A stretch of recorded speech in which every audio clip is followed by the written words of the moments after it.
ensonga ez'enjawulo ezigenda maaso mu ggwanga yonna gy'osinza okubeera ng'otulaba n'osobola okutambula n'okumanya. A lot is happening in the country. It's police again that is on the spot. Twabalabye bye baakoze olunaku olwajjo eri ababaka ba parliament abali ku oluvuganya government. There are so many developments, so many things that are happening. I've had the Uganda Human Rights Commission summoning the Inspector General of Police to explain ku nsonga eyo, but also mwalabye abagoberera parliament wano ku Baba TV, Speaker wa Parliament omukyala Anita Mong ng'agenda ku CPS okujjayo ababaka abakyala ababadde bagezaako okulaga obutali bumativu mu mirembe. They wanted to march to the Ministry of Internal Affairs okuwakanya oba okulaga obutali bumativu n'engeri police ne security agencies jezikutema ensonga y'ababaka ba parliament bano ne bannayuganda abalala naddala ku ddembe lyabwe y'okuŋŋaana. We are going to be asking questions regarding lwaki, what explains what seems to be a new wave of police and security brutality eri si bannayuganda bokka aba bulijjo but also n'abakulembeze ng'ababaka ba parliament. Now, this morning I am privileged to host my senior in the industry, Honorable Joyce Bagala, a senior journalist, member of parliament, Mityana district, Mbako wa parliament mchara chikira abantu Mityana wa liwano. Twamulabye jonga yomukubeerwanako against police brutality. Honorable, you're so much welcome. Thank you very much. Good morning. Good morning. Happy to host you. I am also very glad to be on Baba TV for the first time. For the first time? Yes. This is your maiden appearance? Maiden appearance. And I'm very, very honored and I'd like to appreciate the work that you do. Thank you. Yeah. How does it feel being out of the newsroom for some good time now? How does it feel? To be very honest, sometimes I miss the newsroom, but what I do it with a lot of conviction because by the time I left, I knew exactly what I was going into. I was ready for it. I had prepared for it. I had planned it, and I'm enjoying it. Yes. How's Parliament? Parliament is both beautiful and challenging. Like you normally see what exactly happens. So it is both beautiful because of the experiences, but it's also so challenging, especially under the circumstances. Yes. Okay, we shall get to that a little bit. So I'm so glad. Abalabira Baba TV mwena mbaniriza nnyo mwebale kulaba mwebale kubeerako njagala kwebaza emirimu gye mukola mu ngeri enjawulo. Njagala okubuuza ku bantu aba district y'Emityana kubanga olw'ekisa kya Mukama mwakkiriza mbakiikire ng'omubaka wammwe omukyala owa district y'Emityana n'olwekyo mbabuuzaako nnyo abalina ebizibu mbasaasira abafunye ebirungi mbasanyukirako. Njagala okubajjukiza olunaku olw'enkya tugenda ne munnange Flavia Kalule agenda kwanjula omwana munne so tujja kubeerayo Kasanda ate ku Sande tugenda kubeera na Wanjiri ewa mukwano gwo ndowooza ne Bukabanga alinayo ekyomubaka tulina kanisa Nawanjiri gye tugenda okusondera ssente okugimaliriza okugizimba gimaliriza n'olwekyo tujja kubeerayo nnyo ssebo. Okay. Well, Honorable Joyce Bagala Ntwatwa. Honorable, you see, walinyo nafeno mu mawulire and some people think based on what we have seen you go through in parliament okusuka omuwano na wali some people think it's a very bad experience to be in parliament or to be a politician in Uganda. What do you think about that? It is, you know, bad and challenging are two different things. But you see, wabera waliwo embeera yonna buli omu tayinza kugyebalama. Ate eno gye nali mu mawulire ate nkyaliyo nze amawulire ngaagala nnyo kyova olabanga followinga and I'm very sure ne messages bazikuwa kubanga I even make comments ne ngamba kungulu kino lwaki yakoze bwati yamukoze bwati ngamba I'm very passionate and I like that. Thank you. I've made that comment before naye kugakyongazaako kugamba naawe akyali eno nze gye nava somehow involved mu politics n'omulonzi w'abaagala ali Emityana ali Nawanjiri, ali Butayunja, ali Kachindu, naye ali involved mu politics. Lwaki? Kubanga politics naye amukosa. Bwaba tewa enguudo mbi, for instance right now, generally mu ggwanga lyonna, enguudo mbi. Buli omu zikumukosa. Enguudo mbi mu Kampala, enguudo mbi Mityana, enguudo mbi Jinja, enguudo mbi buli wamu. Kati ate ekiseera kya nkuba, ate ekyo kugabujja bagidde, bagamba nti bugayegaye. So, buli omu ali affected by politics. Naye kati buli omu bw'abeera affected by politics tetusobola kumwewala. Waliwo abantu ababeera bagamba nti kati ebyo byetaaga abantu abalala. Toyinza kulekera abantu balala politics nga ffenna atukosa. Olina okumwenyigiramu. Naawe Adamu wano wooli olina okumwenyigiramu otya. Okolanga mukama wange president n'olabisa kubanga gwe mulimu gwaki ogwala mawulire. Kubanga kati gwe togenda kukola polisi naye ate ojja kulabisa bw'onoora olabisizza abakola polisi nga bakola ki bakikolako bayinza nno n'obutakikola naye ekyo tekiyinza kukumalamu maanyi gwe kyekiri ky'oŋŋambye it is true challenges weeziri naye olwokuba challenges weeziri tetuyinza galamaaki ebintu biganye katubireka tuddeeka nedda tujja kubibeeramu. Omaze emyaka kati ebiri ndowooza mu parliament. Yeah, almost, yeah. Yeah, just a few weeks. In fact, just 2 weeks. Okay. Tewamusulira mu parliament. Kyosanze mu myaka gino ebiri. Kati nze olw'okuba nali mawulire ate nali reporter nga ni member wa Uganda Parliamentary Press Association okumala ebbanga ddene nali nfolowinga biki ebigenda mu parliament nali nga njibeeramu nali nga mmanyi. Before that era nali reporter nga bwe nali ku Radio 1 ne ku Sanyu nga reportinga FDC so nali mmanyi ebikwatagana ku byobufuzi ne mu parliament nga mmanyi ebiriyo nga mmanyi ebintu bingi byenyinza okwagala ne bitabeera kyokka nga mmanyi nti waliwo ne byosobola okwagala era ne bikola ki ne bibeera. Kakati ekizibu kye tulina especially generation yeno ebintu bya bugubugu. Let me tell you Mwami Museveni bwe bagenda mu nsiko tebategeera nti olutalo lugenda kutwala ennaku 2 oba lwa wiiki emu oba bagenda kuba ennumbi olunaku olwo ekibuga bakisse wansi bamala emyaka emeka 5. Tewali yagamba nti struggle gye tulimu ffe mugye mutaliimu Kongo muli eyo nti tugenda gimalamu omwezi gumu emyaka 2 emyaka 5. Abamu abadde baagala abalwanirira okukyusa obuyinza mawanga ag'enjawulo bamaze n'emyaka egisoba mu 50. Naye ekintu kiri kimu ekigendererwa kiri ki awo wenjagalira nze ali sayidi eno kati naawe Adam okutegeera ekigendererwa kiri ki nti Uganda ennungi Uganda empya Uganda yeyagaza Uganda fena gitusharinga Uganda erimu ebintu ebyobulamu ebirungi ebyenjigiriza ebirungi Uganda erimu freedom of expression nalaba wano nga mulajala nemuyanga nolwabwe bannange kakati tujja kwogera kakati tetwogera olumumanye eddalala ngerinnya mwagala ddira katukirekawo. Yes, so twagala fenna nga naye muuli Uganda erimu eddembe ly'okwogera as long as oyogedde ekituufu. Bw'ogamba nti no waliwo obubbi nga ddala weebuli nga tekigenda kuteekebwako kubanga okyogedde nga tekikusibya. Yes, so awo tulina okubeera ffenna. Do you sometimes feel like giving up? No. Ko struggle kubanga honorable bw'otunuulira developments ez'enjawulo ezibeerawo mu parliament n'ebweru wa parliament tulabyeko attempts eza mu ababaka ba parliament n'abakulembeze ku mitendera gya local government abali ku doluvuganya government enfunda nyingi nga bagezaako okutuuka mu bantu ne balemesebwa ebitongole ebyokwerinda and actually some have been injured mu scuffle. Do you think sometimes make you feel like ndowooza oba nkiveeko? And can I tell you abantu balaba injuries eziri physical or bodily injuries but there are also injuries that are psychological, that are emotional, that are deep within that people may not see.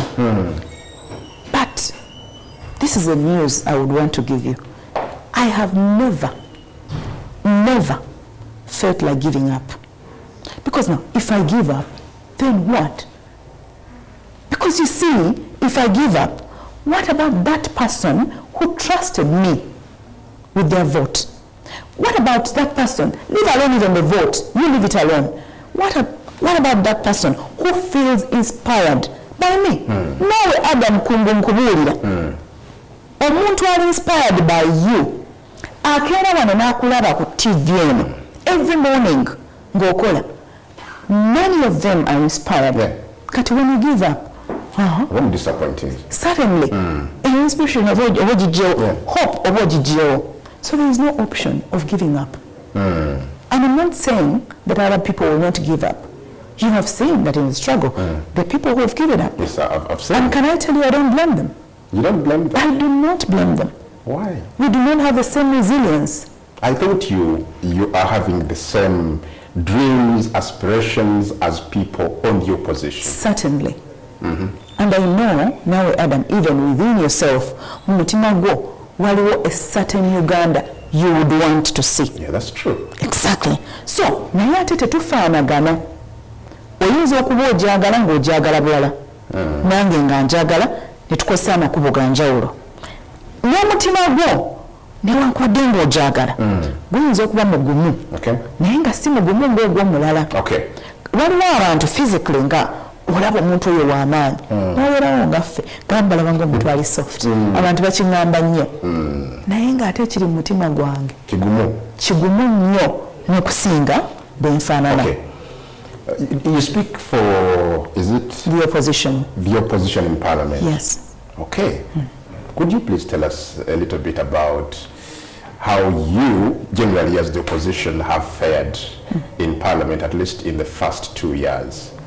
We have heard you've done so many things, representation, you've really been very vocal. I was checking on the best performing members of Parliament, at least in the first few months, and you have so many members of Parliament that are featuring there. But generally, as the opposition, how are you finding the 11th Parliament? Generally, as the opposition, first of all, scorecard. Gwe mwennyini naye mpuliddeko nga appreciating nti ddala tulina kye tukoze kiba kirungi nnyo kuba kati nze nja kwekuutira akadingidi naye public esobola okumanya. First of all, I would like to say nti nze nga ayogerera opposition nga minister wa information njagala okulowooza nti nkoze omulimu gw'amaanyi olw'ensonga before nga kugamba ebintu ebikolebwa opposition ebintu ebikolebwa official leader of opposition abantu bangi bali nga tebabimanya na kubimanya naye kati bakola ki babimanya naye ebintu bingi betukoze opposition legislative agenda ebintu byonna ebisinga byetwateekamu tuzze mu different ministries ng'ebimu biteekebwamu nakati embalirira gye tugenda okutandika okuyisa twafa nnyo kati kanjogere ku doketi yange ekintu kya UCC tribunal era bannange kakiko ne bakkaanya nti butuufu UCC tribunal ekola ki yeetagisa benge maze emyaka mingi nga bagyogerako naye nga tekola ki tebagiteeka mu nkola mugenda okutuuka ng'era nfa ne priorities nga UCC tribunal ekola ki kweri bakkaanyizera mu ripooti mwekiri mu report gye twawadde budget committee. Issue endala yeyokussa wansi emiwendo gya data kubanga omanyi enkola kati obeera nnyo ku social media enkola kati ya social media wetaaga data kati bannayuganda okwembeesinga emitimbagano mutuufu omuwendo gwa data gukole ki fe opposition bwe tugamba kisobozesa abantu okubeera n'eddembe okwegazanyiza ku mitimbagano kati ebiri bimu kubiri mu legislative agenda yaffe twababuulira tujja kutandika obbawo endowooza yaffe ku bintu ebyenjawulo tubikoze buli issue ejja mu parliament tewali otawadde position ng'abaaki ab'opposition just recently one in fact twali twakayingira mu parliament twasooka ku kya local government okujja ssente ezikuŋŋaanyizibwa mu local governments ne zigenda mu central government ekyo ne kiyita nga ne bannaffe ab'NRM batwegasseeko just recently embalira mwagiraba nakulaba Adamu embalira mwagisunsula wano waliyo kirabyewa kyali tekibangawo exactly naye n'ekirala abantu baffe boogedde ate nga abantu abasinga bato abantu abasinga it's the first time ate nga n'omuwendo gw'ababaka mu parliament mungi kwegaba ababaka bangi nnyo speaker watuukira okufuna omuntu omu naye abasinga bonna tewali atayogerangako mu parliament. At least that I can testify. But again, Parliament gye tulimu oba ey'ekkumi n'emu yabako ba Parliament 529 mulinga 109 bali kutoluvuganya government. That's not a very big number. How is it affecting you? Oh, certainly it is affecting us. It is affecting us. Kubanga singa twali tusukwa muwendo okusinzira ku bintu bye tupushinze walabye vote yabaddeyo yesterday but one singa ate twali nga tuli bangi okusinga awo we would influence more things n'ekyo kyennyini ekyalo ku government okuyita kati imagine singa twali bangi okusinga awo kitegeeza olaba tusobodde okufuna ku bino waliwo concessions zetukoze kitegeeza twandibadde tukola even more kubanga ekizibu ekiriwo okusoomozebwa tukufunira kuli mu vote bwe tutuuka okulonda incidentally munaye bannaffe aba NRM ebintu ebisinga babitegeera ngaffe bangi nnyo era banyene bagaba nange mutuleke bulesi naye embeera nze tetulina kyakukola okiwulira naye nga babitegeera ngaffe naye batuuka mu kulonda omwo kulonda bwe kutuuka olina agaba nandaba batya naye ngeno mwavudde eno infact abamu bamanyi n'okwewaga ne bagamba katugende leero mugenda otuuka wali ng'abantu mwabadde nabo nga bakkiriza nti mu butuufu eno direction ng'ate bakoze eki bakyuse. Honorable, I've heard again another argument from some members of public saying mubadde a little bit soft generally that abavuganya mu parliament ye-10 babadde somehow soft ku nsonga ezimu wetubasuubira nti bandibadde bayiwawo nnyo omubiri newankubadde nga kyetaagisa na kufuluma parliament just to send their message to whoever is concerned kyebalooza tekikoleddwa nnyo mu parliament ye-11 okuva gye muli. What do you comment on that? What do I comment on that? First of all, we cannot do things the same way. Ekyo kisooka, and everyone must understand. Abantu abamu bwe babiwakanya naye badde eri bokka oli naye akitegeera. Adam nakugambye nze naawe tuli bannayuganda but we don't do things the same way. Nze naawe tuli ba journalists, the other journalists abakola nga byo nga bakola morning show but they do it differently. We can't do things the same way, so you cannot force people, individuals, politicians, leaders to behave the same way, to do the same things. But also I would like to ask you, you want to ask me? Yeah. I would like to ask you. About Baba TV katujetanikira nombaka Joyce Bagala ntwatwa ava Mityana district atenga yogera opposition mu parliament katujetova.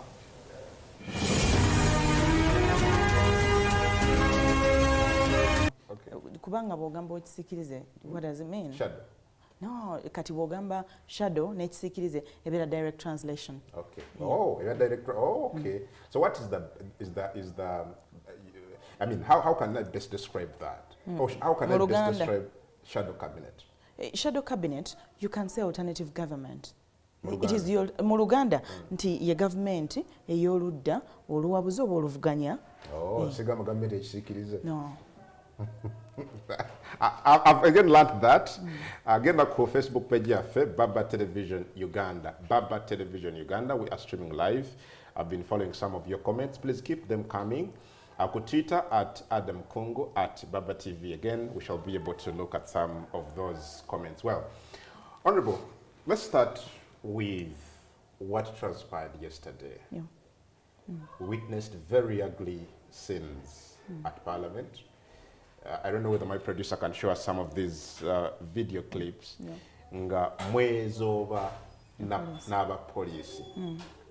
As a person that has talked to you, engaged with you before, I know you as a very calm person.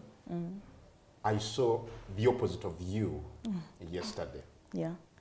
How did you get there? How did I get there? Yes.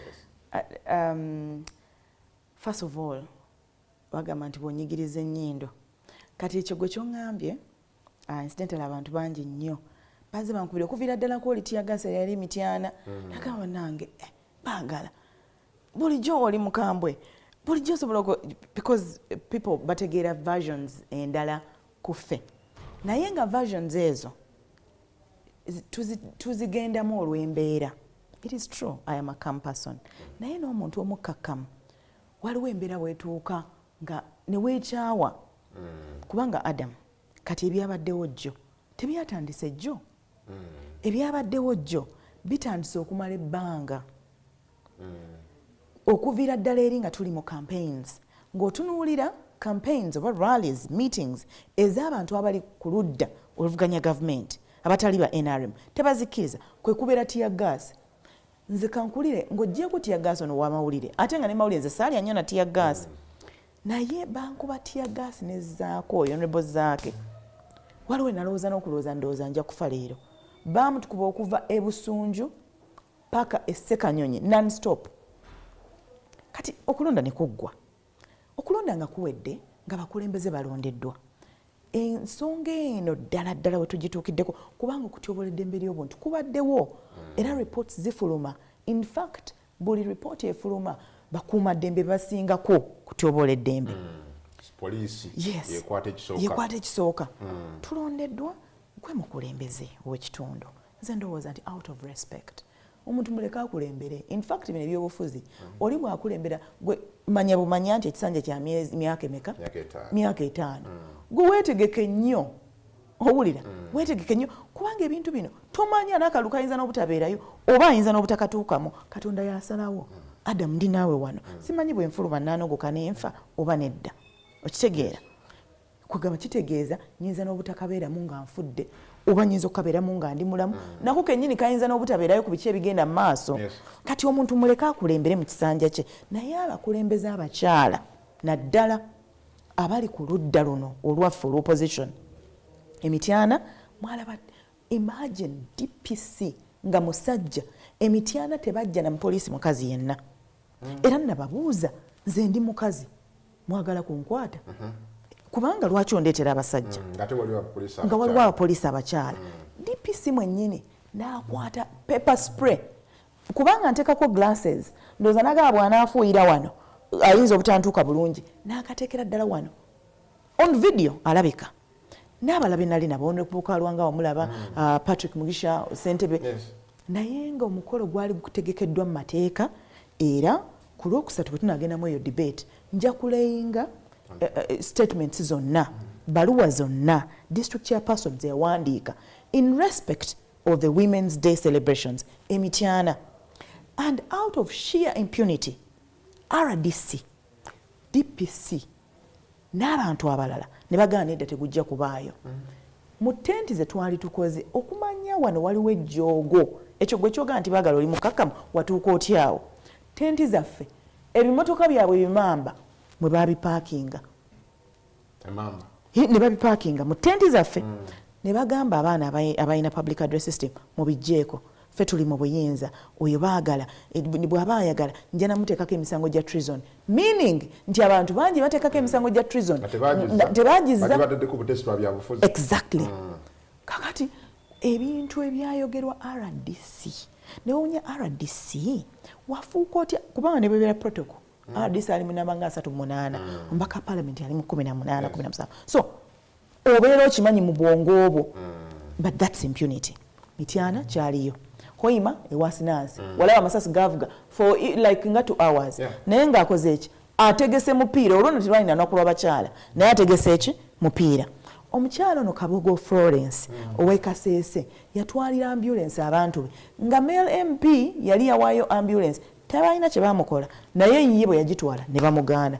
Kati ku luno lwe bamukuba tear gas yaggwa na munno mugundi nga bakyakuba tear gas mugundi yaabwe yali agenze abaana bagraduatinge be baskirinze kyogamba Adam gwe toyagala abaana baffe okuyiga ebyemikono exactly ne bamukuba tear gas ne kiva Kasese ne kigenda kyali kyakava ewange enkeera kyali Kiboga eri eŋŋola ewa Stella Isodo same thing nga maze okuteeka milioni zaaga era ebimu ku bintu bye twagala Stella bamuliyirire ssente z'emmeka milioni 2 kuba yazoonoona omukolo ne baguddemeza ne kiva eyo ne kigenda e Soroti City mwalaba ekyaliyo kakati ate kwega ne kisukka ew'omulamuzi bwe gwatuuse ewa Susan Mugabe ebuvuma abasirikale nga 20 bali mu lyato basuzani bali mu lyato mu maaso bali mu nnyanja wakati bakuba amasasi okufaako obufi okimanyi Adam omanyi okuwuga okimanyi nti muyinza okuba mu lyato n'omuntu atamanyi kuwuga naye ate n'atya nnyo n'abuuka n'agwa mu nnyanja kakati olwomukuba amasasi ku ki gwe mukuba mubaka wa paalamenti azizza musango ki okukola olunaku lw'abakyala ne bweriwa nga si lunaku lw'abakyala azizza musango ki okulaba abantu be abaamulonda okubaweereza n'abatamulonda bw'omala okufuuka omubaka abantu bonna obaweereza mumaze okubagoba engeri eyo mumukubye emigo miyitirivu mukubye muganda we mumukusosesosa amabeere kumbi mumwambudde muganda we kakati muganda we omubaka ayingirira muwa mukutte maama we mumusibye maama we omubaka kakati nze bakadde bange bayingirirawo mu byobufuzi byange exactly lwaki okosa bakadde bange taata we bamuggalidde mu kisenge ekimu my god are you crazy it's very sad exactly kati nkugamba gwe kyogaa nti baagala nze mmanyi baagala mukkakkamu waliwo ne ba amejenaza bankubidde agamba baagala is that how you've always been it is not how I've always been but the situation has forced me because just look at these pictures as the producer shows them to us yes honorable how did we get to what happened yesterday yes Obaka Susan yatuusibwako embeera nga bwe twagiraba n'agenda mu ddwaliro these are some of it's you I think and other members of parliament wano nga police egezaako kubatangira ogenda ku Ministry of Internal Affairs yeah how did we get to these scenes that we witnessed yesterday what was the build up to that the build up was exactly what happened to Susan kubanga nkubuulidde biri byonna ebizibikola ki bi happening naye muku happening tubadde nga mu parliament kubanga Nancy raising a matter of national importance nothing happened 1 month down the road ne Ssentebe ow'ekibiina ekitaba ababaka ba parliament abakazi Honorable Sarah Opendi ne tumugamba ensonga eyo naye n'agikola ki nga tulowooza nti bannaffe banaawulira ne babaako kye bakola kati byatusawo ne tugamba nti mumanyi bwe tunaayongera okusirika bajja kututta abantu bakutta ne batta ne bakadde bo abantu bagamba nti ki ekyabaddewo nti ye munnaye bamubye amasasi babadde bagenze mu lunaku lw'abakyala aka ne tugamba nedda ne tugende wa speaker police yatugambye in fact as you came in here I spoke to Commissioner of Police Fred Enanga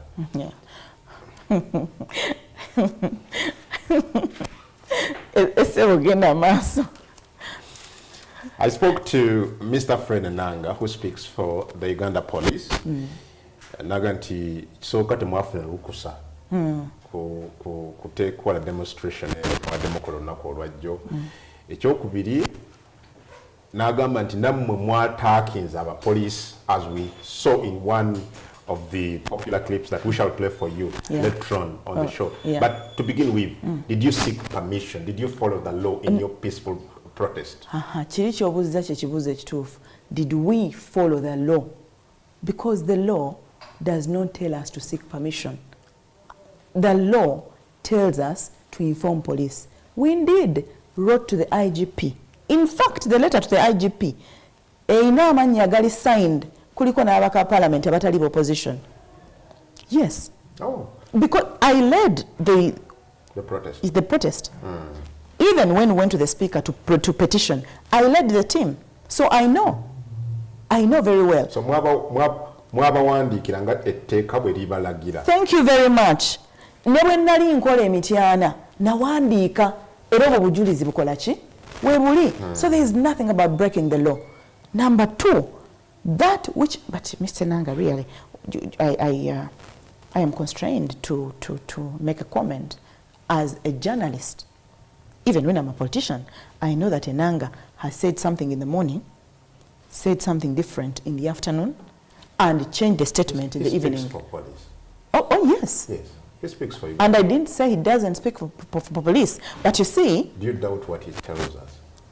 Do you trust what he tells you? So, Adam, if I tell you today, Adam, we have a meeting, tugenda ku meeting naawe ku baba, and I do not come, then the next time, I do not come. The next time, will you trust that I will come? Well, he remains the police spokesperson. So, if you change your statements, statements nyanga za njawulo, how can I trust you? But also, the Commissioner of Police in Enanga should know the law. He knows it. The other thing is about ababaka batakenze aba police. How ababaka batakinze abapoliisi. There's a popular video. Let me tell you, an attack and the defense are two different things. So you want to grab someone's breasts atekewo agambe kwakonyige. So you, in other words, you're saying members of parliament were acting in self-defense. Certainly. Certainly. This is very ugly, Honorable. Just look at this. Certainly. Yes. Just look at, these are some of the events that happened yesterday. So you see that she's almost naked. You see that she's almost naked. So you wanted her to be there so they can address her. Adam, be serious. So ombaka waddo yagala ayinirirawo bamwambule paka. Sinze. Police. Mulabe wadde yagala kuga abeera obwezi paka bamwambule engoye zonna bazimuggyeko kubanga kiraka yabadde intention okitegeera. So but you were peaceful. You're only armed with placards. Ate placards ziriko obubaka. In fact abapoliisi abo simanyi na kye babaddeko kubanga obubaka bungi bwabadde bugenda eri poliisi. Nze bwe nandibadde bo nandibadde mukakkamu n'ensoma placards zino ababaka bagamba ki poliisi. Ate gye twabadde tulaga twabadde tugenda ku Ministry ya Internal Affairs ye supervisinga ki supervisor waabwe. Yes. Kati simanyi bayinza okuba nga kino bakikoze mu bugenderevu nga tebaagala baloopebwe. Okiwulira? Bayinza okuba bakikoze mu bugenderevu. Unfortunately ate mu kukikola mu bugenderevu era ne baddamu ne beeroopa. Era njagala kukakasa nti twagala nawulidde bulungi nga bagambye nti abantu bonna abakoze bino bakole ki babaire punished bagende mu professional standards unit. Naye era twagala nga individuals tetukyagala bintu byagamba nti poliisi negamba aba professional standards unit bazze nga tuli mu poliisi gamba bazze bagala kufuna statement zaffe. Imagine muri ku CPS. Tuli ku CPS bakamalo tunyola ntibajja kubaddako statement. Mutubabuulire ebintu bino naffe ne tubagamba nti mwebale kujja naye tufune olunaku olulala tuyinza tuteekamu eyombera wakatutulugunya otunyizenyize Gomesi muzigjeeko amapeesa tewali gwe kati obutambi tobulabye obutambi tobulabye batunyiza amabeere Gomesi zonna tekwabadde mapeesa obadde obiraba Adamu bibadde ku bifaananyi mwe mubitaddeko. I wanted to hear it from you. Okay. You don't have to even hear it. You just have to watch it. And I'm glad and I appreciate the media because they were there. They took all the pictures, all the videos. Kati bino tebiriko byakugamba nti ki. In fact twatuuse wali twabaddeyo nga tutte mu bedroom netugamba ye kubanga apoliisi abasajja be babadde bamanyi okunyiga abakazi amabeere naki kakati apoliisi abasajja bazze n'ekigero kyakulinga be babadde bakikola emabega kuba be bakikola n'ewasuza. But this time round it was the women netweraliikiriramu naye kirungi ku Tuesday bagambe etteeka lya homosexuality likomawo. Mweraliikiriddemu bakazi bandafa kubanga mukazi munno yalwaki yandibadde akunyiga amabeere twafunyemu okutya. Okay. Bino byabaddewo ku gate ya parliament. Oh yes. So mwabadde mufuluma nga mutambula mugenda ku internal affairs. Oh yes. Ne mubasanga nga bali prepared balemesa labayo tulina placards zaffe. So wano nga mufuluma. Yeah, demonstration ziri mu mateeka. Yes. Era twabadde twakommunicating dda.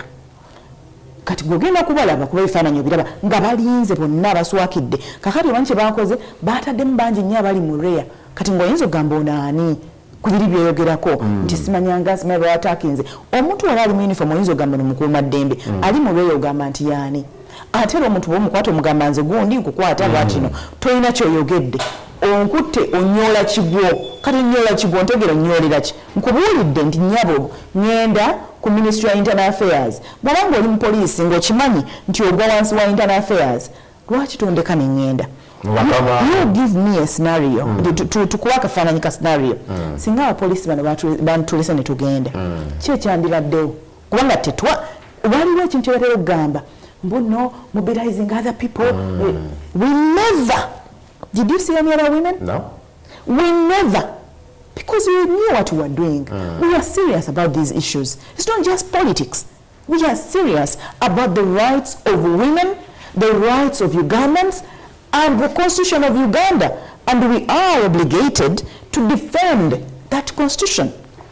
tetwamobilizinze muntu yenna kati awo oba onjijjako omusango gwaki naye ng'ate mu kiwandiiko kye twatwalira sipiika twali tumutegeezezza in fact Adam sipiika mu kusaba kwaffe nga tumalayo petition okusaba mmamba emu twamugamba nti nnyabo ng'omukulembeze omukazi ng'omukulembeze wa parliament ate ng'oli mukazi tukusaba gw'oba otukulembera mu demonstration eno okwo kwe kusaba okwasooka n'okulala n'okulala kaani naga nti okukulembera n'abaddamu naga okukulembera nyinza obutakulembera okulaga obutali bumativu naye nja kwetabamu mu ngeri gye nja okwetabamu kwe kulaba nti waliwo ekikoleddwa okiwulira nini yabadde akimanyi and she was in support era ng'akikiririzaamu ekyokulaga obutali bumativu. Okay, wali katono nnyo honorable because we need to follow you clearly and understand you.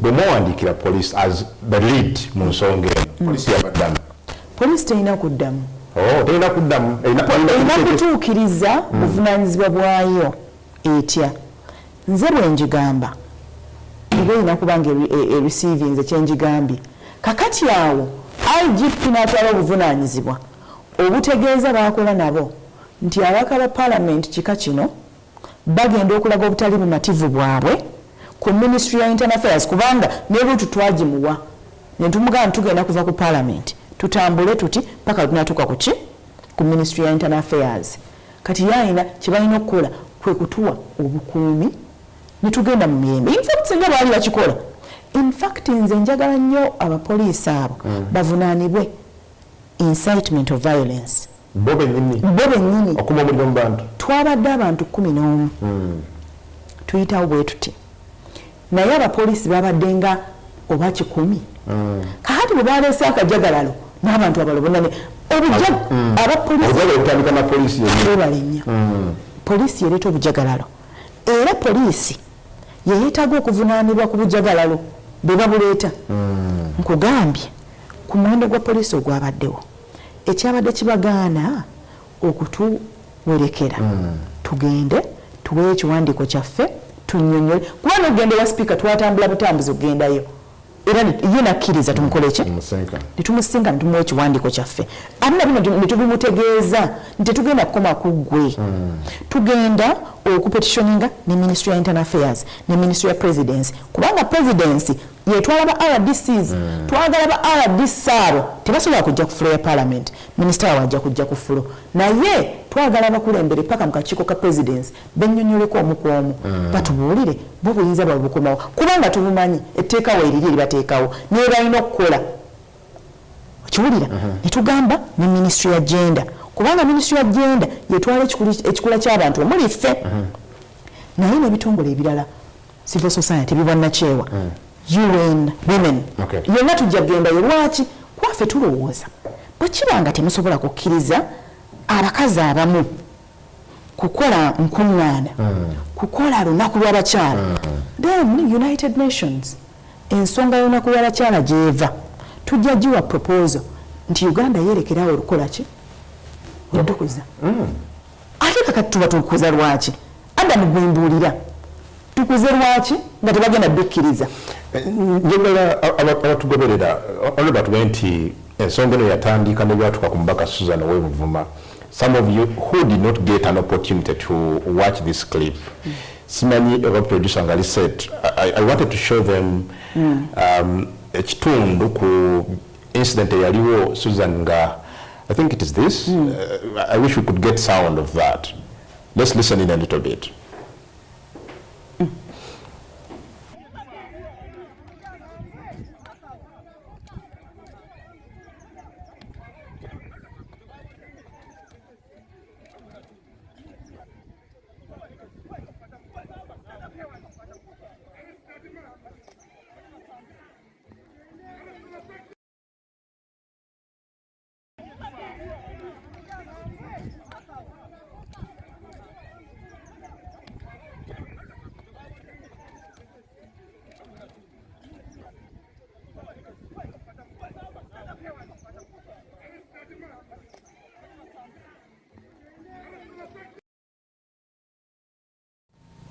You said energy kyatandikira. Well, well, this is just one of the things that sparked obusungu buno n'ennaku gye muyina ng'abaka parliament abakyala. But police has since said that these people should go to the police professional standard unit.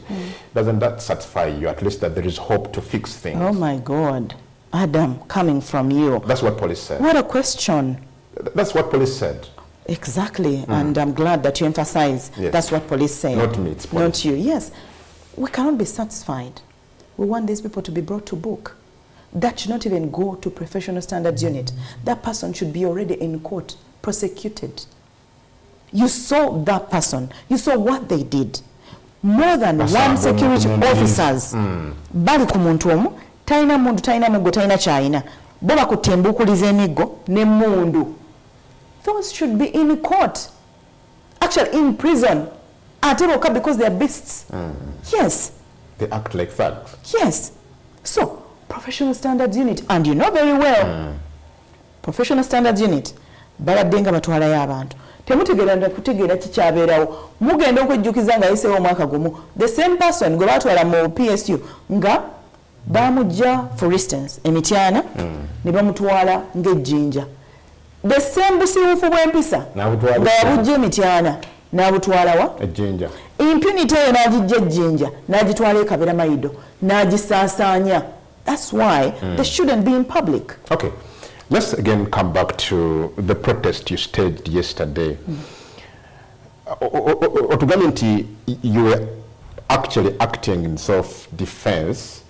One of the things I've seen police and other people in security front, kekatambi kano, njagala soko kalabe, honorable, nga baka parliament muno afunyiza engundu, baby konde, abasirikale.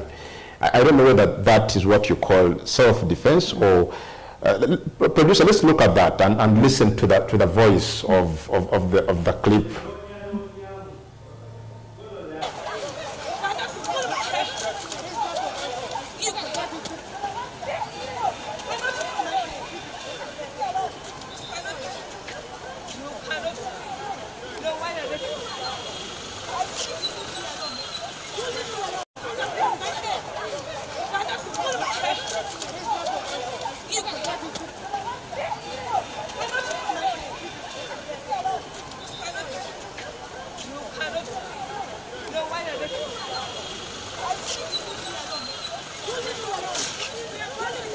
Claire, someone help her. Someone help her. We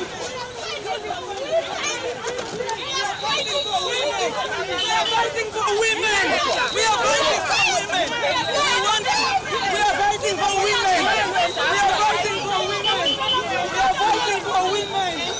We are fighting for women. Baba TV, nchali nombaka Joyce Bagala ntwa honorable. Tugenda mukumulako, but is that really acting in self-defense or actually fighting the security personnel? Actually, I'm very surprised that anyone can advance that kind of issue. I'm even annoyed. It is extremely, extremely, extremely nonsensical. Extremely. You do not tell me, where was all those people who are saying, the Nangas and everyone, where were they when the DPC in Mityana was spraying me with pepper? What had I done? Where were they? Obutambi buli bwonna obulala. Njagala ndaba akatambi nga bansprayinga ng'enanga katadde ku page ye. Nga police katadde ku page yaabwe nga bakivumirira. Njagala ndaba akatambi ak'omukyalo oyo, that very one, nga bamulemesa okutegeka omupiira gwe nga bakuba amasasi bakateekeyo. Njagala ndaba akatambi aka Joan Alobo ewe, njagala ndaba akatambi aka Florence Kabugo, njagala ndaba akatambi ka Susan. What are you talking about? Omukyalo omulabi bali bamukute, nkugambye omukazi akutte bw'ati ebbere limu egenda bweru namwe mumusikasika. First of all, can I ask you, assuming those police officers were not there and we walked peacefully like we had walked from Parliament and went to the internal affairs, what would have happened? Nothing. When we went to petition the speaker, what happened? Nothing. What are they talking about? This is what you're talking about? The clip? Yes. But I'm so mwagala ye bamusikesike agambe bannange, what sort of nonsense? Calm down, Honorable. No. Calm down. Tosobola kungamba kintu kya busiro ng'ekyo, and I told you that is self-defense and it is allowed even in law. Yes. Tosa kungamba omaze okulaba abantu babakuba in that manner. Olabe Joan Namutayo bamukoze. Bamutadde mu kabangali bati. Basise enviiri bati. Wabula mumwagala polisi bo banaye baleke bakuzunze bakuzeeno bakwate omutwe baguzeeno bakwate enviiri bazikuuleko ng'olyawo bwe bakwambula amabere gonna ng'olyawo oti. Ku Baba TV omubaka Joyce Bagala ntwatwa tunywa ku mazzi bwe tukomawo, we've seen so many people react to these ugly scenes as we saw them yesterday, including the Speaker of Parliament, the Deputy Speaker of Parliament, the State Minister for Internal Affairs, and many other people in the country. But also the way forward, because it's not just on Honorable Joyce Bagala and Tuatwa, Navakoba Parliament, government. Like I said, we saw it in Western Uganda. Abaliko Facebook, Baba Television Uganda. I see many of you here commenting. Please keep those comments. Njakubiranga nziyitamu bulungi. Wanyama Timothy, webale Zahara Solunjoji, webale William, webale. Okay, what does Mao do? Okay, Kali, webale, keep those messages. Nagambi, I am in Chivale Kagadi. Women's Day celebrations had gone well. Okay, webale. Let me say the policemen are working for Mr. Museveni and the NRM, Yemayombo Toaha, Roberto Agambi, let them work on issues that caused the protest, not to threaten the protesters. And Agambi, Enanga Mayombo Toaha, to Terezo Limi. Ninga mwebale nnyo abampereza obubaka wano, keep them coming. Baba Television, Uganda, Facebook, and we are streaming live. Nchayina mkwano gwamwe, Honorable Judith, Honorable Joyce. I don't know why I call you Judith. Kubanga we mkwano gwenyo. Honorable Joyce Bagala ntwatwa mwanjinaze atenga member of parliament omukyala Kikira district y'Emityanda nga tunulira ensonga nga boziraba. Well, Honorable, since the incident that happened yesterday, first of all, you've said it right here that you're overwhelmed by the reaction eyabakamba abo mu parliament, omuli speaker eyaze ku CPS n'abajjayo, omuli mukamawo deputy speaker again mu parliament eyayimiriza n'olutula parliament to address this particular issue. What does that mean to you on the magnitude of the cause you're pushing? Certainly, the cause that we are pushing is a cause not for the opposition. It is a cause for Ugandan women. Because when I am a district representative, I don't represent the opposition only. I represent all people in Mityana district. Same applies to my colleagues. I would like to appreciate Deputy Speaker, Speaker. Please note, the Secretary General of the National Unity Platform was with us yesterday. Ku police paka batutadde. And the president of the National Unity Platform, Chagulanyi Robert Sentamu, who is away in the US, please note, he made a call and spoke to all of us, Gatulim police. The Honorable Mojushe Francis, who acted as LOP 2 weeks back, was the first one, by the way, to arrive. But outside, there were many other people. Our cow, the chief opposition whip, the Honorable Nambeshe was there. But most importantly, the leader of the opposition in parliament. Because this started, we've been following, we follow. And that's what I told you.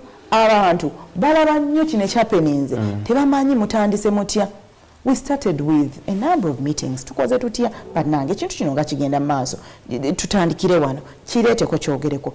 And so we had a meeting with the leader of the opposition. Era demonstration ya badajiman, he gave us his blessing, but he has empowered us enough as women leaders in the opposition atu empowering era tetulina kye tumubanja kubanga ordinarily abantu abamu baali bagamba nti oba kakati abasajja batuyambeko nedda Adam tetwagala mutuyambeko tomagala abasajja bayambeko temutuyambako tuli bakazi ffe bamama bammwe tuli banyina mmwe tuli bakyala bammwe twagala kubategeeza nti ffe twabazaala ffe tubalabirira yes okay so naye nga tu appreciating leadership ya parliament yonna yalabye nti ensonga eno nkulu nnyo era deputy speaker jo yaladde mu ntebe speaker parliament yagiadjaninze ng'alaba ebintu ebyo biri ugly birina okukolwako. Let's look at what deputy Speaker of Parliament Omwami Thomas Taiba bia yogedde ne bya wansi ku mukutu gwo kwa Twitter. Let's look at that tweet. If my producer can put it on the screen, and we see he seemed to be very, very, very disappointed by statements, rather by the actions of police and security. Any sane Ugandan would be very irritated, very angered, very disappointed, very irritated. You don't behave like that. Okay, the Prime Minister must bring a statement on Tuesday explaining the issue of stopping women's day celebrations, the police brutality, and the action taken on the perpetrators. Yeah. That is the Deputy Speaker in his concluding remarks. But let me look at the first part of that tweet. Bolaba the bigambo bino Deputy Speaker gyatandikidde ko nsonga eyo. My producer is sleeping, but I wanted to look at the other tweet. Nga Speaker atandika nga tunabakola conclusion eyo. But as it comes, Honourable, when you see the Speaker of Parliament, the Deputy Speaker ngakubiriza olukiiko olwajjo yabadde yeebuuza bano bakolera ani? Those were the lines I quoted. Who are these people working for? Does that mean something to you? That we seem to have Kawukumi police, which is actually against the government, as President Museveni said in 2017. No, can I tell you? Bakolera Mwami Museveni. Bakolera Mwami Museveni. Because ngabo ogambye Mwami Museveni yayogera Kawukumi. What has he done about it? Akoze eki? Bw'aba talina kye yali akoze Kawukumi oyo. Bakolera ye. It is his interest. In fact, abakyala balina okubeera abeegendereza. Obanga ddala Museveni byayogera nti ayagala abakazi ne issues z'abakyala nga ddala ntuufu. Kubanga era olaba n'abakyala be bangi balonda basirise. Ordinarily ensonga ekwata ku mukyala bandivuddeyo. Ekwata ku mukyala. Naye tekiri ku bakyala bokka. Kiri ku bantu ab'enjawulo. Kiri ku bantu ab'enjawulo. Owulira? Naye Adamu nga bagenda okukwata ugwe Adamu Kungu. Bwe baba bakwata gwe nange embeera za njawulo. Babeera bakukwambula saati. It is bad. Naye babeera bakunyambula blouse. It is worse. That's why n'abakulembeze abakazi kibakwata nnyo. Kubanga manyi ebintu bino bikwewuunyisa. Abantu balina engeri gye babikka obwongo bwabwe ne balowooza nti Uganda yakufugwa Mwami Museveni olubeerera. Kakati nze abantu bembeera nabo kati mwe ba Adamu Kungu n'abantu abali mu generation yange mbagamba bulijjo nti mwe kirungi tugenda kuba ffenna kabaani ku ndongo. Buli kimu ekinaabaawo kijja tutuukako ffenna. Okujja nga Katonda alina kyakozeewo ekyenjawulo oba n'ofa mangu banze n'enfa mangu naye biologically tukyaliwo. Kakati buli ekinajja bwe luba lutalo, bwe luba kufa, bwe luba bwavu, bw'eba njala, ffenna tujja kubaawo. That's why buli muntu alina okubeera concerned ku Uganda gye twagala. Do you think these acts are sanctioned by the state? Yes. Yes. If they were not, then action would have been taken. That's number one. If they were not, incident emu, something would have been done in that is kulabika. Let me tell you, obuyinza omanyi kye butegeeza. Singa Mwami Museveni alagira nga commander in chief security agencies zonna on how to behave, they would behave that way. Kubanga bawulira order. Abo bonna abakomandinga bawulira command. Kitegeeza command gye bawulira yakutukuba. I get your point. I hear you, Honorable. Command gye bawulira. Singa command yabadde endala. Abasika bali baagala bino bikome. Yes, byandibadde Nyanzi ne mukwano gwange Alex Waiswa. Yes. Bwe baali kubye abayizi ba university abaali baagala okuvuganya ku bwageri president. Yes. Poliisi yandivuddeyo oba ababatwala n'eryanjega kino kirina okukoma. Kitegeeza tetwalirabye ate era poliisi ngendamu okuharasinga ba medical interns just the other week. Oyinza n'okwebuuza agamba abapoliisi ekisooka kyabena omusaala gwammwe mutono. So ebyobulamu byammwe nammwe si birungi nnyo. Akati bano bwe bagenda okubajjanjaba omukuba okumufiirako okumutta olina abasawo bameka? Poliisi ebyebuuzo olowooza. That's the thing. Trying sense of judgment. Naye weebuuza n'okwebuuza obusungu obwo abujjawa abapoliisi obusungu obuyitiridde babujjawa. Tuli mu economy y'emu bassebo. Abapoliisi balina okumanya economy y'emu abantu bonna basaka. You see how they treated them and honorable. Kakati ogenda mu ddwaliro oyagala buyambi. Yes, okay. All these incidents are happening in a period of just 2 weeks. Mubanga ya period ya weeks 2. Yes. Okutulugude dembe kwa abantu siba wako ba parliament boka siba sawo siba Yizuku University siba nabyabufuzi. We seem to be seeing a new wave of harassment, of mistreatment, of roughing up people by police. Ate nga every time it happens kigenda mu parliament. Kyenkugambidde nti bino biri sanctioned by the state. Kubanga singa tebyali, singa tebiriiwo, si byakyama nti abantu babakuba kiro, babakuba mu lwatu.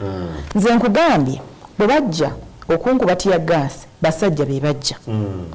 And I highlighted it. Era buli omu n'akiwulira. Kitegeeza command yandibadde egamba nti kale bwe muddamu obukwata omuntu baki mukozese bapoliisi baki bakazi ku bakazi. Omwana omuwala oli wa university Makerere era omusajja yamukwata omujja mukumpidde okooli era yali musajja. Yes, yali musajja.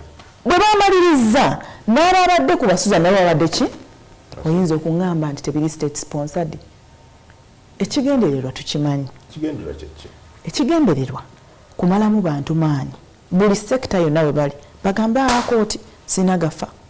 Abasajja busajja bukuba embooko nawudde omuntu agamba atyo. The other day, sorry for interjecting. It's okay. The other day, our colleague journalists nabo baloza kukyokya simanyi producer nga asobola okumpa ebifaananyi. Yes. Abadamuli ba TV emu wano nga abapoliisi babakola kye baakukola n'akwata paper spray atagetinga maaso. Kitimbo nabulaba neisano nabalaba okitegeera. Kakati ng'ekigendererwa bagamba nti Kitimbo ono bw'awulira nti waliwo okwekalakaasa tajja kugendayo jaga abasajja bajja kuntagetinga kooti ngamba nti baagala nti kawaati k'omukubye Kamulali ajja kutya okujja kubanga Kamulali yo nekya gaasi alina engeri gyakulumya omutwe nnyo. Kakati ekigendererwa kyakuteekamu kutya mu bantu. Okay, naye kwekalakasa kuli mu mateeka peaceful demonstration ziri mu mateeka. Why should the state, in your view as a legislator, attempt to block people from demonstrating? Because the DNA of this regime is unlawfulness. That is how they came, that is how they behave, and that is how they hope to go. It is in their DNA. Violence, chaos, lawlessness. Ye DNA ya regime eno. Bwe batyo bwe bajja. And that's a fact. Buli mwagimanyi. Era bwe bajja bwe batyo baliivinze. Era nina ekirowoozo nti nabo bakimanyi nti era bwe batyo bwe baagala ogenda That is the only reason. Okay. Muzakochi. Okay, even before that. Abaka parliament yes mwayimbudwa muri mu mbeera ki bakyala bambe bali mu mbeera ki. Si nnungi. Nange nkugambye nti okuva wano olaba mba nkola omukono gwange eno sikola ki?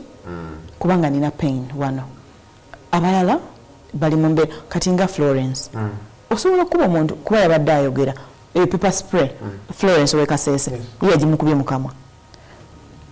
Tebereza bamaze tukwata batutadde mu vaani yaabwe ne batukubira mu tear gas munda mu vaani nga muli munda kati noga nti nabo tebagala kubatta ekigendera kibeera ki waliwo nakubenga emmotoka engatto olw'obusungu exactly kati oyogedde ekintu ekituufu simanyi lwaki abapoliisi balowooza nti bo basobola okukola ebikolwa bino nga bw'obiraba naye nga bannayuganda abalala bo balina kusigalawo nga bakakkamu abapoliisi bo be balina okuba n'obusungu obukuba abantu be balina okuba n'obusungu obutulugunya abantu be balina okuba n'obusungu obukuba tiya gaasi bannayuganda bo balina kubeerawo nga balinze bulinzi poliisi kyenaakola babayingiza mu drone ya poliisi yes era mu tiya gaasi pepper spray yes ng'ekigendererwa ki tosobola nkugambye tosobola kulowooza simanyi oba babeera bavudde ewaabwe nga bali stressed ng'embeera mbi teyalidde I don't know but it can't be all of them and that's why I told you it could be a policy kubanga gweteeberezaamu omuntu omukutte violently illegally omutadde mu vaani obapiseemu bwoti ate munda mu vaani obakubyemu pepper spray oba ogenderera ki bwe batoyagala kumutta awo we tuli. Where are the commanding officers of these people? Because bw'ogamba nti abaatulugunya Susan obasindise mu kitongole PSU ekya PSU ekya poliisi ekivunanyizibwa ku abampisa I don't know abaakubye babaagala ne banne nabo tugenda kukola kyekimu. Were these people acting in isolation or they were actually getting orders from their commanders? Where are the commanders?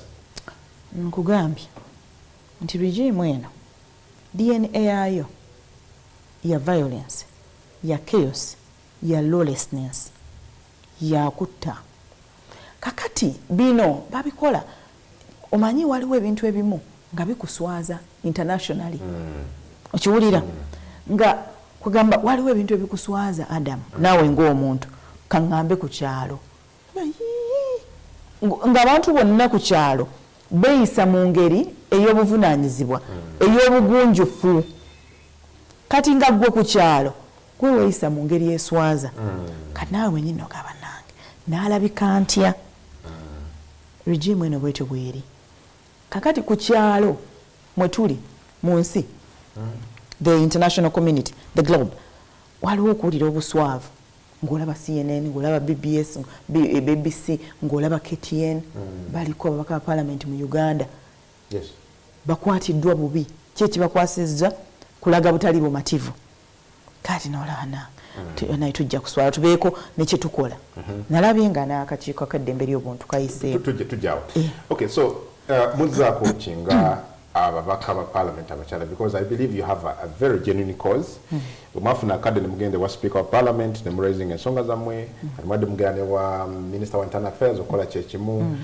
otugambye mubeera nteekateeka wa minister of presidency n'abalala you have a cause you're pushing yes but now this was a blow a hurdle you found what are you planning to do next? No, we are planning to continue. Really? Oh, yes. Despite what happened yesterday? Despite what happened yesterday, we will continue. This is about our lives and the lives of our children. Gwada mukongo nkulaba n'omwana wo omwagala okufa obufi. Rahma. Yes. Uganda kijja omwagaliza. A better Uganda.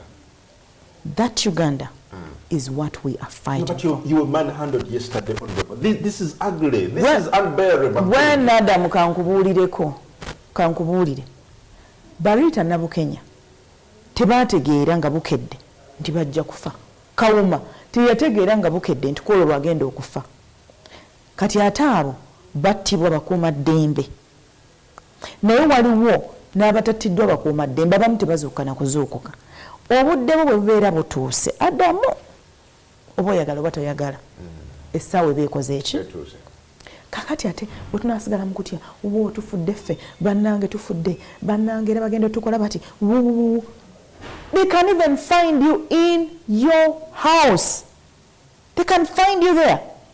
We're getting to that situation and we don't want to wait for it. We need to do something. Nakugambye gwada ffe tubazaala tuli bannyinammwe tuli bakyala bammwe ensonga eno katugikulembere Uganda yonna etegeere nti eddembe ly'obuntu nsonga nnyo bannakazadde bwe tunaasirika embeera ejja kuba kati obudde bugayigayi. Yes. Are there plans of you involving other Ugandans certainly in joining you? Oh, certainly. Oli mu answer mwoyogerera. Oli mu answer mwoyogerera. Ffe tugambye nga bannakazadde nga bamaama b'eggwanga nga bakyala bammwe katubakulembere kubanga ebirala byonna bw'obeera obimaze nodda ku bamaama b'eggwanga ate oba obuzaayaane mpozi kusanga abaana bato bw'oba okuba notta. Mwine enteekateeka eyita bannayuganda okubeegattako mu kwekalakaasa kuno kubanga buli munnayuganda awulira nga si mativu and we don't want to force people.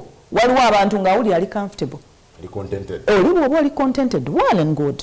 Njijjukira nga nkyali mawulire retired Colonel Kizza Besigye yakoowolanga abantu n'agamba abange tulina kukwatira wamu abange ffenna tugende abange ensonga eno kakati ng'abamu bagamba katugambe nga basuubuzi ng'eyo nagamba nange ebintu byaffe bijja kwonooneka abanange kakati abakazi nga bagamba anaye twebaka kutulo nga omusajja bannange abadde atulowoozezzaako different sectors. Let me tell you, as we speak, students have demonstrated. Abasawo ba demonstrating. Abakazi b'abapoliisi ba demonstrating. Abamawulire ba demonstrating. Abasomesa, abasuubuzi kati kibulayo ekintu kimu. Abo bonna kubanga buli omu kati beekalakaasa. Ogandi abasawo beekalakaasizza. Abaka palamenti beekalakaasizza. Kakati ensonga yeetaaga kwe kutuula wansi tugaye nti bakulu. Ng'eggwanga ffenna buli omu atule tujje wamu. Okugambe nti Adamu tokyalina kyokola ku baba. Tusooke tumalize ensonga eno. Baba emisolo nagyo gikendeereko. Naawe omusala gweyongere. Tugenda kutuuka kweyo essaawa of course nga discussion eri egi.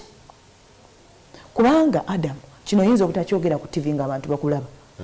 Naye singa tubadde ne discussion nga tuli ffekka nga bamawulire ate ebiri mawulire nabyo bizibu si ku nsasula Baba TV nze Adam Kungwe dakiika ebula 29 zokka okwera essaawa 5 wengenda okumaliriza enteekateeka eno nina omubaka mukwano gwammwe Honorable Joyce Bagala district yembaka wa parliament omukyala ow'ekitundu ekyo ayogerera opposition kyavaamu kyekisinga obunene ku ludda still oluvuganya ekya National Unity Platform nga tufuna endowooza ku bintu ebyenjawulo specifically ekyabadde olunaku olwajjo ye n'abakuba parliament abakyala police bwe yabasosesose nebanyiga bakuba totubulidde bakunyize honorable nga gwe wennyini bakunyize ne mu mabeere na really ne bw'oleeta abalala bonna bajja kugamba ekiti kiriko nsonyi baatumiza amabeere ffenna.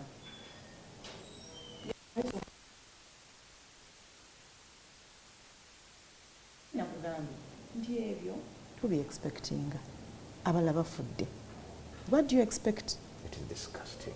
Very. Okay. Twalabye Uganda Human Rights Commission nga ewandiika ebbaluwa ng'eyita IGP. I don't know whether we can again have it.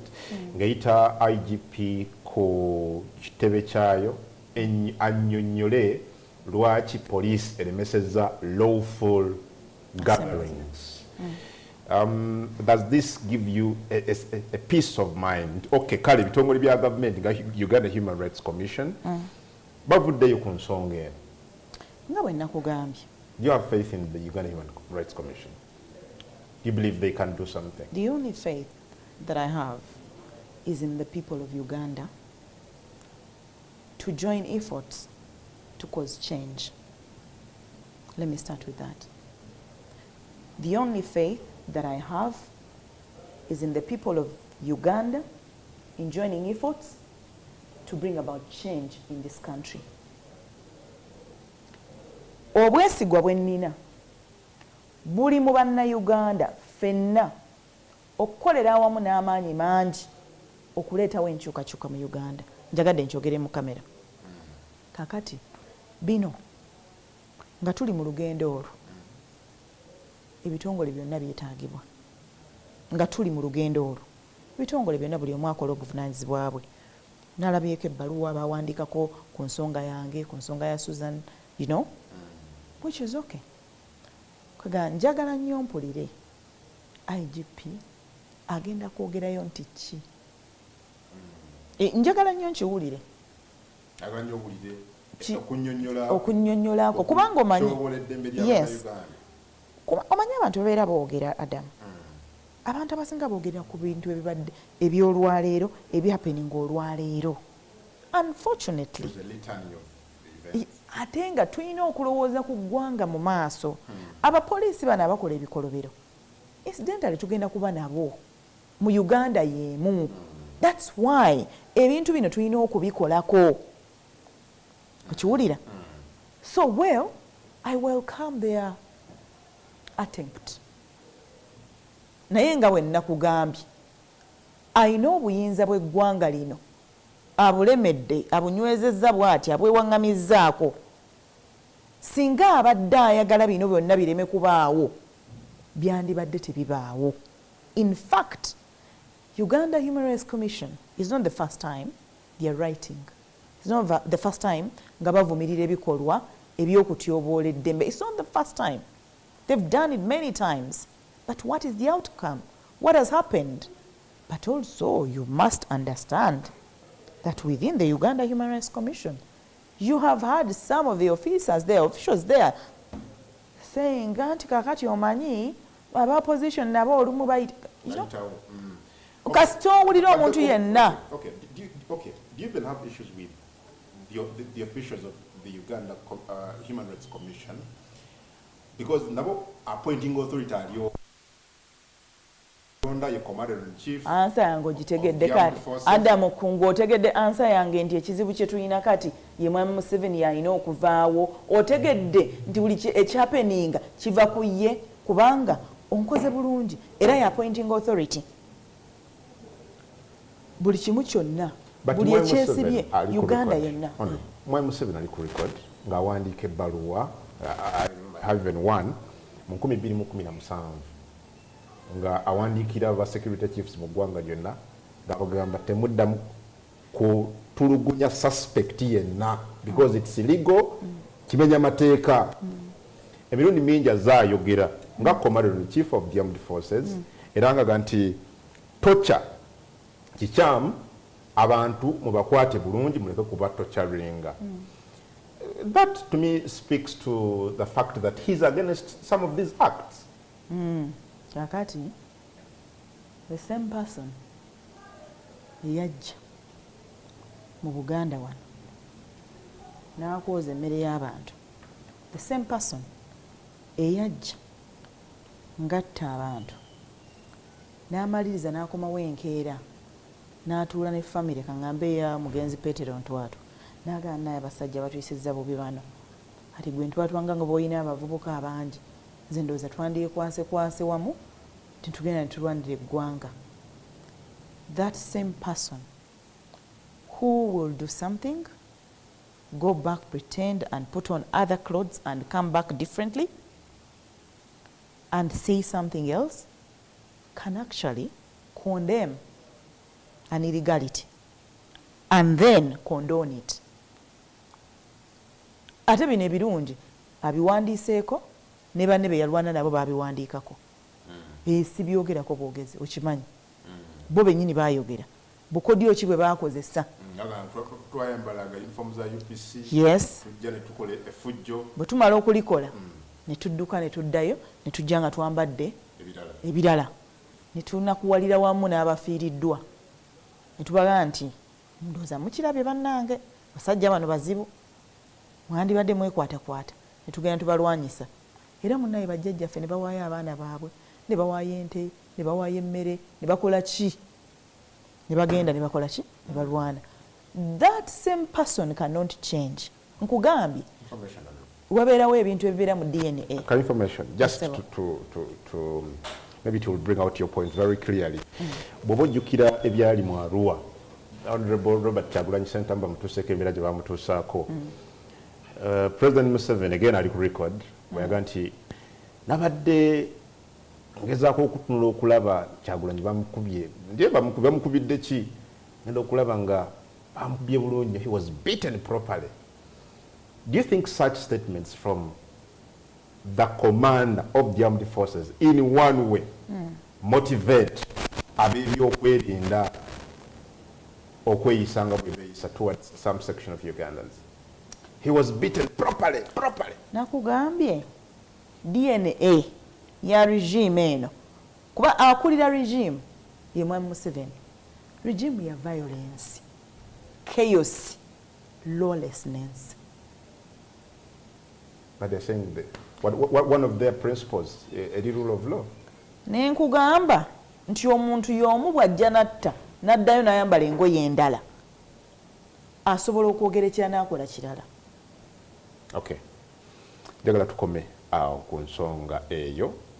What I've picked from what you're saying is that you're going to continue with this. Oh, we are going to continue until it is addressed. Doesn't matter how long it will take. Okay, as a leader, why can't you reach out to the police, maybe the commander, rather the IGP, maybe even now you're in parliament with the ministers of internal affairs, defense, security? Adam, I'll not even allow you to finish. Why don't we reach out? We were reaching out and they blocked us. So what are you talking about? The Minister of Internal Affairs sent Parliament yesterday. He said he regretted, said it was very bad, he said it cannot happen to anyone. He said, you know, as usual. Kale, ko Baba TV, nsonga enjaga tugikomya. Honorable, tusigaze dakiika 15 tumalirize enteekateeka y'olunaku olwaleero. Now, as Parliament again, you're faced with yet another challenging issue. The other week, not the other weeks, a couple of weeks ago, Mwaisa Anti-Homosexuality Bill 2023. Out of a lot of excitement, very many Ugandans were very happy because it is, the culture is not Ugandan, it's not African, and people thought Parliament yali ekoze ekintu ekirungi.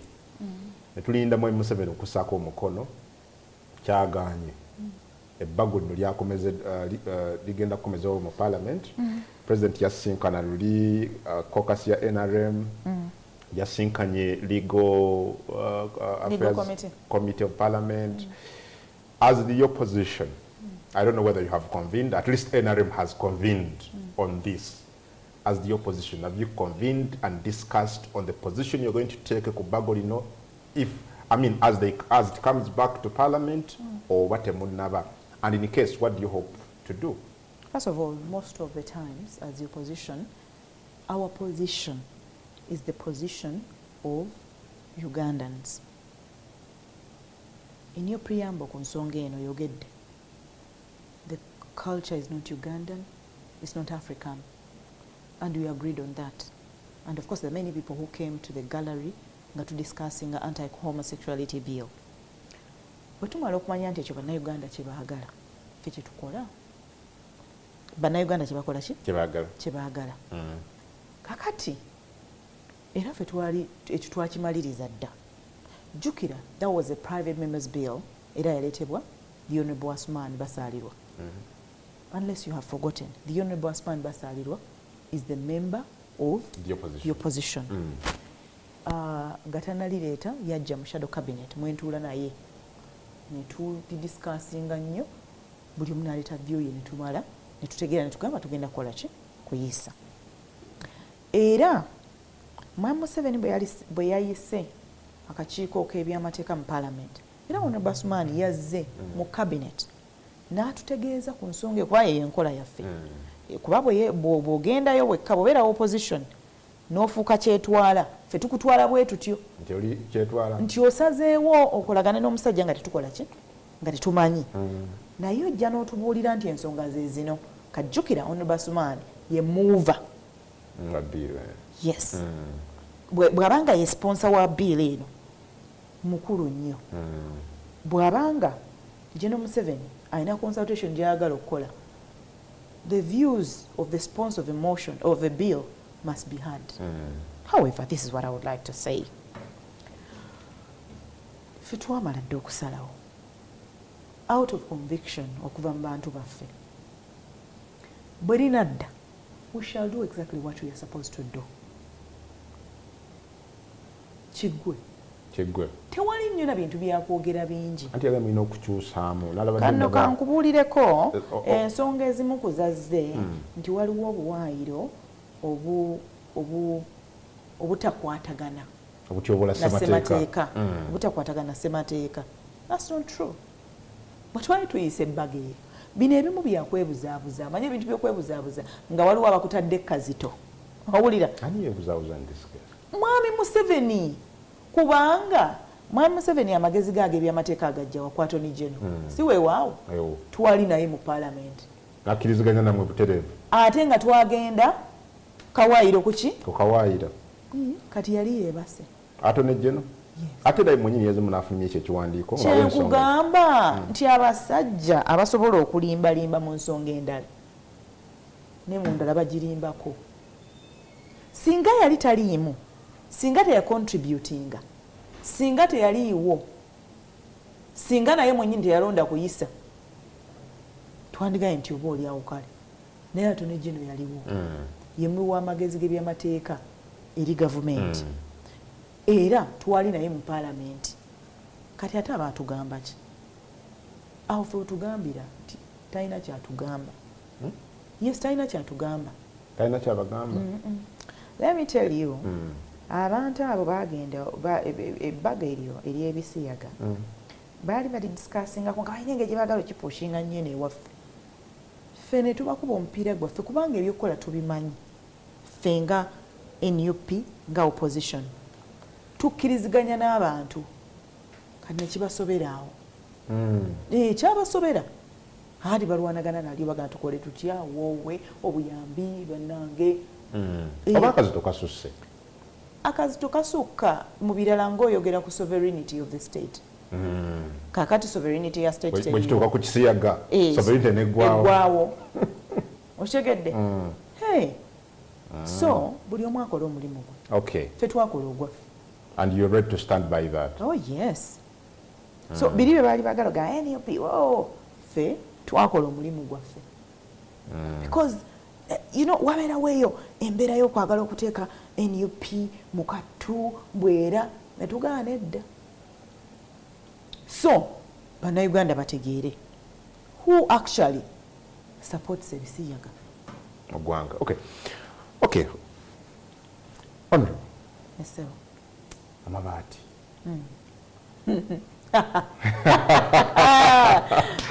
sinza nakikkiriza nti ogaleese Adamu manyi olina kyoyagala siina okay kale siina nkireese naye tetukyogerako but let's just get back to this dakiika ziizo nga 4-3 baminisita baafuna bakaba mu Parliament baafuna president yaleeta terms 2 waliwo abagafuna nebagakolamu ebyabwe nebagakolamu ebyabwe waliwo n'abagafuna ne bagagabira abantu era nga bagafuna mu butamanya ekyo tokiddamu Adamu. No, president gaba consciously tokiddamu. There is nothing like unconsciously. Let me tell you, political deceit, yayogera ku political corruption.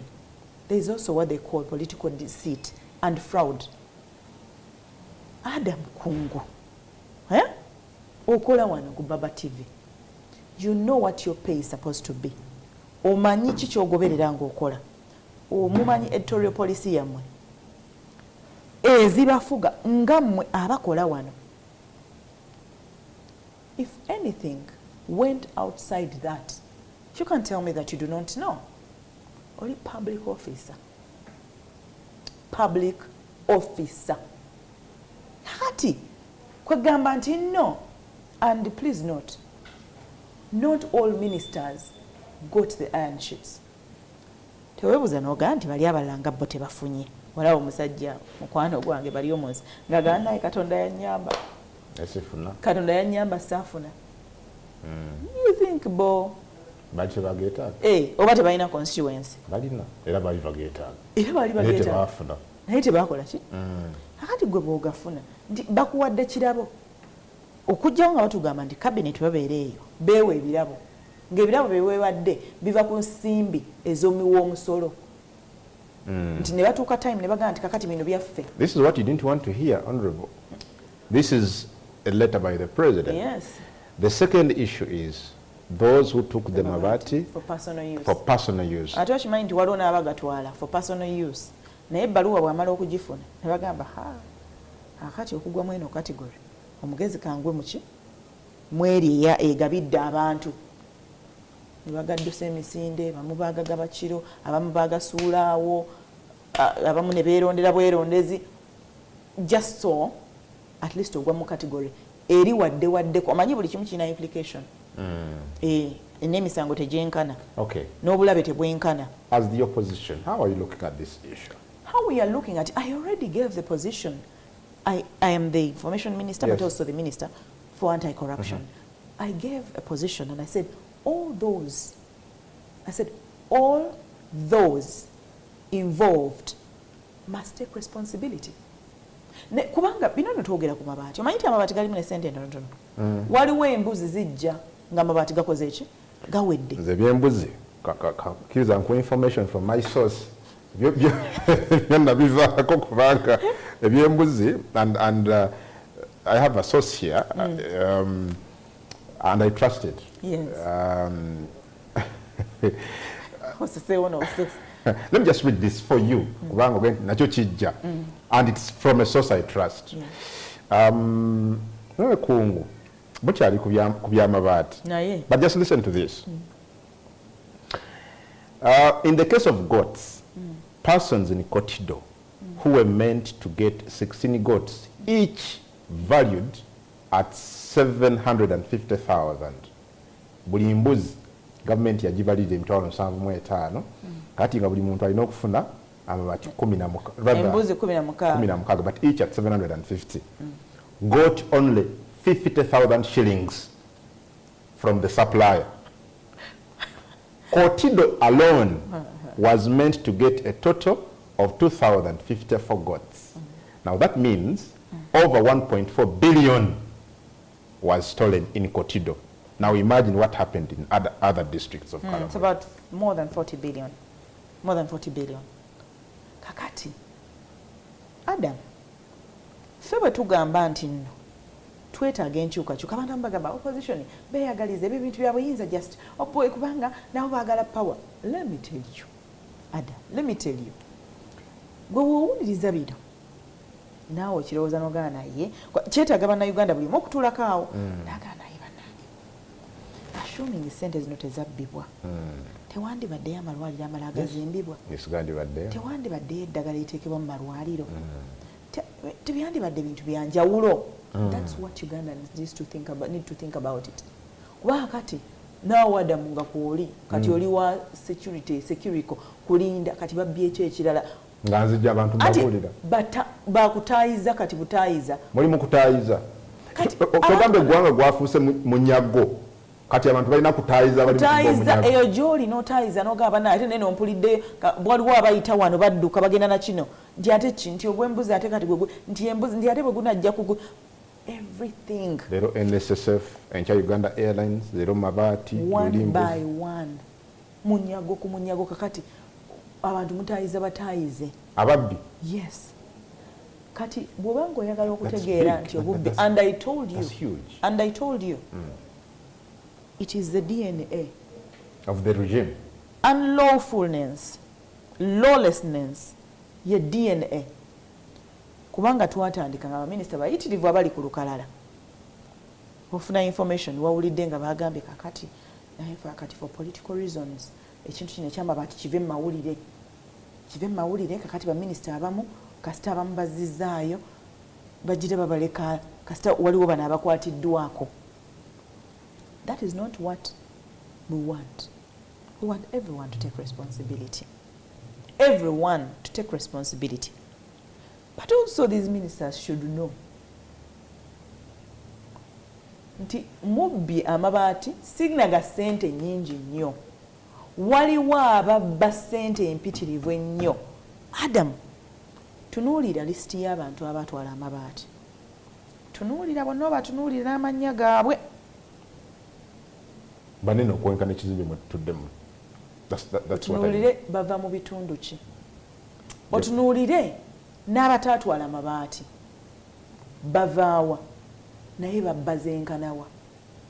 Nyambaako mbatunuulire bava mu bitundu ki, bava mu bitundu bya njawulo. Let me tell you, omuntu asobola to set out to just embarrass you. I can tell you. Nawa nti bakwadde amabaati 3 nga miliyoni nga mmeka. Ne bagamba miliyoni 10-15 zokka ziri awo, naye ng'abalala babba buwumbi. Okiwulira nga what is bringing you down?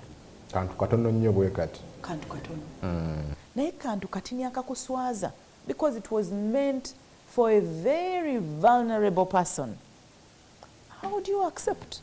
Why do you allow to be even in that setup? A corruption setup. Nawe n'ogigendamu. Nga waliwo ababba ebinene ennyo naye nga tolina labwona oboogerako kubanga toyinza kwewolereza ng'ogamba naye ate nga bali oyinza okwewolerezamu ey'embeera, tosobola kwewolerezamu ey'embeera. So ebintu by'amabaati fe position yaffe erindi and we continue kubanga bawa guidance awo nti nno tebisaana kwogerako biri mu kooti. Kituufu ebiri mu kooti be bali already abateekebwako charges abasatu. Bano abatannaba ensonga zaabwe tezinnabeera mu kooti era tulina okuboogerako. Honorable, akadde kawedde njagala kwebaza but waliwo ekigenda mu maaso kyewatandise nakyo wakikonyeekaawo naga nti labisa #labisa ndaba mukama wo mu kibiina mwami Kyagulanyi yakitwinga ennyo kekakyako labisa. Osobola okulabisa ate naawe naggambye obuvunaanyizibwa bwo nga tumaliriza nga kkungu naawe osobola okulabisa kubanga kati kkungu gw'oyinza okubanga otya okugenda ku front. Sijja kugenda kwekalakaasa naye waakiri nze wenaategeera nti waliwo abbi embuzi nja kwogera nti gundi abbi embuzi abeetaaga omukwata bo bamukwate. Yes, temuli mu kulabisa expose because let me tell you each of us has to have a responsibility.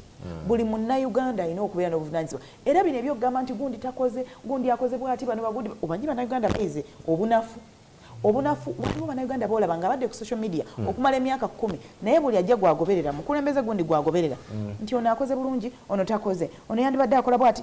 Gwe nga munnayuganda okoze eki? Gwe Adam Kungu okoze eki? Bw'oba tosobola kukola kino kola kino. Bw'oba tosobola kumaakinga waakiri yogera. Bw'oba tosobola kwogera wandiika.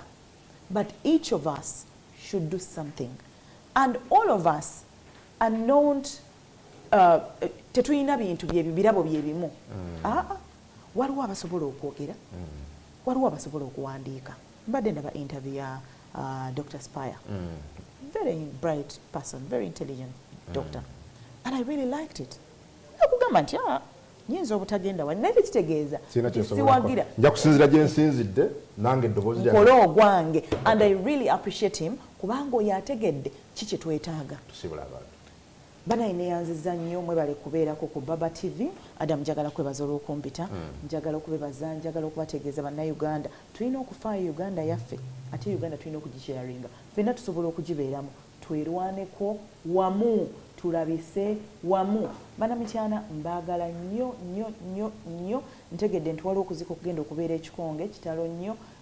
Bannange enkya olunaku lw'enkya Flavia tugenda Kasanda banna NUP ne bannankyukakyuka ate ku Sunday tugenda kubeera Nawangi ne meetings enazikulengoba nazo ku weekend eno.